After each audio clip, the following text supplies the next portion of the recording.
Chinese electric car brands delivered record sales across the board.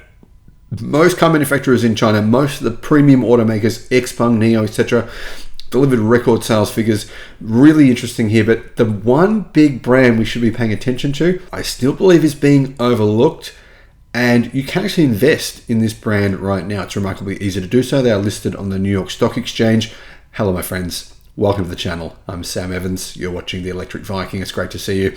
Sales figures from China have been revealed for the biggest Chinese automakers in the world. BYD, of course, was in first place with nearly 340,000 deliveries in the month of May. Now, I have a full video on what BYD are doing, how they plan on overtaking Toyota over the next 6 years to become the biggest automaker in the world.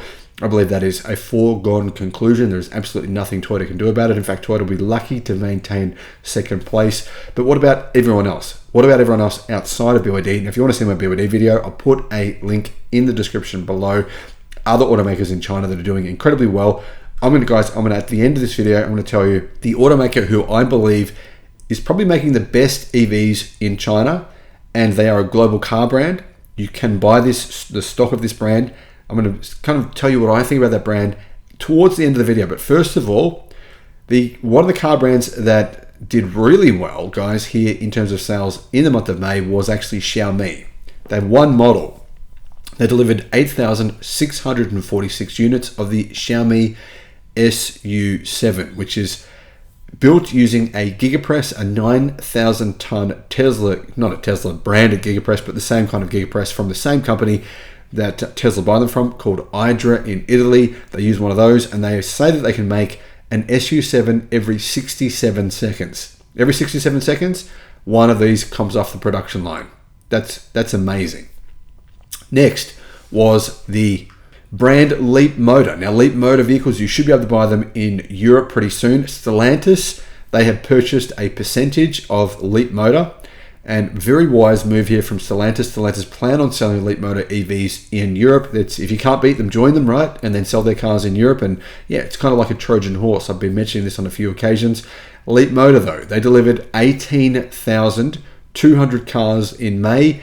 That's the highest number this year. Very, very impressive sales figures for Leapmotor. And they're not even selling their cars yet in Europe. But when they are, yeah, look out for these guys.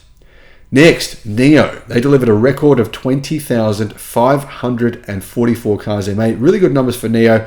Keep in mind, though, Nio do spend a lot more on R&D than most of these other car companies. So they need to sell their vehicles at a premium price in order to recoup some of that investment into the engineering. Nio delivered exactly 20,544 vehicles. That means sales for them have grown by 31% versus last year. The company currently has 8 models on sale. Some of these are on sale in Europe as well.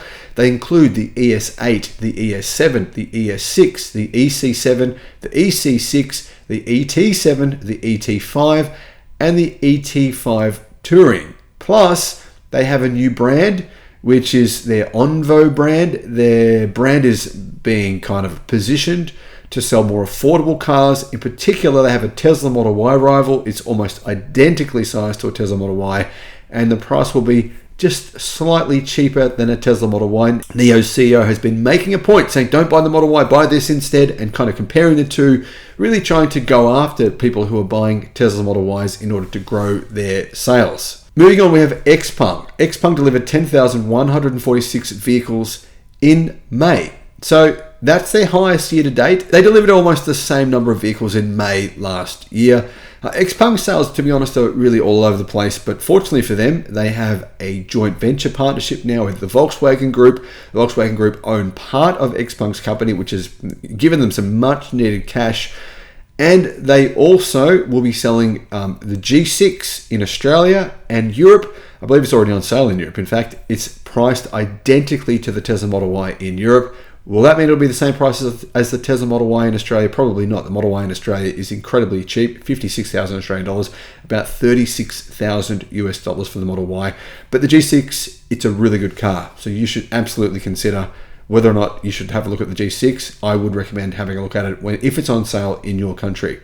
Li Auto, another company in China who have been struggling because they have been spending a fair bit of money on R&D. They have a brand new electric car, which hasn't sold that well because it's an MPV, but it is a brilliant car. But it really hasn't sold that well. It's just fired 15% of their workforce, restructuring the business, making some big changes. Honestly, their sales were great. I mean, if you look at their sales figures, phenomenal sales figures really for the company, 35,000, best month for them so far this year. And Leapmoto is definitely a growth story, much more so than Xpeng or Nio. If you look at this chart from last year, you look at, say, the month of March last year, they sold 20,000 vehicles, but every single month after that last year was growth. So really powerful company here, Li Auto. But that said, like I said, the balance here is expenditure. The company does spend a lot of money on R&D and investment into new products, and their sales are not quite, not really enough for them to be able to maintain their expenditure. They're having to cut back on their expenditure and having to fire staff as well. So finally, guys, this is the brand that I've been long time been a personal fan, and I've made a few videos, I think, over the last couple of years saying the Zeekr 001 was my favorite electric car.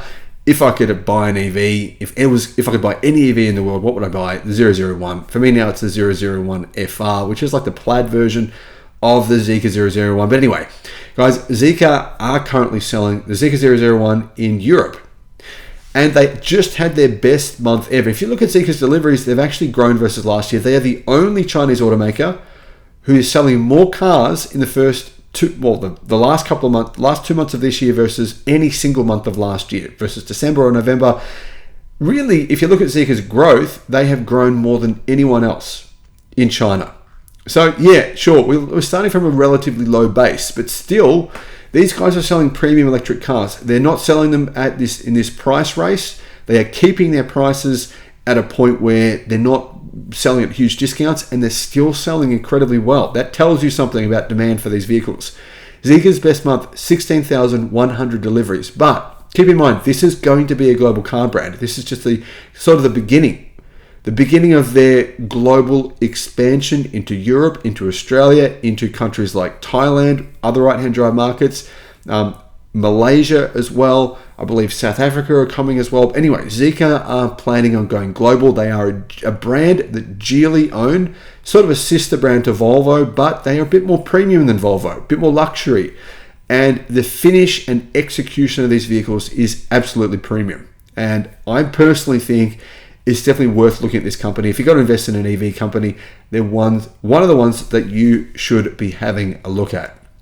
What models do they currently have? They have the Zeekr 001. They have the Zeekr 007, which I believe is maybe the best electric sedan you can buy in the world in terms of the technology you're getting.